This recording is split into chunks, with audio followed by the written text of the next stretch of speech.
आज शेवटी माझ्या फ्रीजचा साफसफाई करायचा मुहूर्त लागलाच. फ्रीज बिचारा किती दिवसापासून माझी वाट बघत होता की कधी ही फ्री होईल आणि कधी माझी साफसफाई करेल. गावाकडच्या कामांच्या गडबडीत आज करू उद्या करू म्हणून फ्रीज तसाच क्लीन करायचा राहत होता. पण मात्र आज मी ठरवलं काही झालं तरी आपला फ्रीज हा चमकला पाहिजे आणि क्लीन झाला पाहिजे.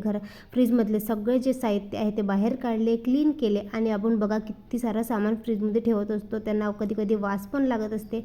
म्हणून म्हटलं आज काही झालं तरी आपला फ्रीज इथं क्लीन करायचा. स्वच्छ केलं, सगळं सामान छान मस्त धुतलं आणि सासूबाई नंतर माझ्या फ्रीजमध्ये अशा पेपर टाकत असते, कारण की त्यांना नेहमी नेहमी स्वच्छ करणं होत नाही. आणि नंतर ते काय हे कॅलेंडरचे आहे ते पेपर ते खराब झाले की काढून फेकून देतात. अद्वैच्या सुट्ट्या संपत आल्या तरी माझी गावाकडची कामं काही संपत नाही आहे. नंतर यांनी दुपारी किराणा आणला होता, ते सगळं सामान सॉर्ट आउट करायला घेतलं. गावाकडचं आयुष्य म्हणजे काम भरपूर, पण त्यातही काही मजा ही वेगळीच असते.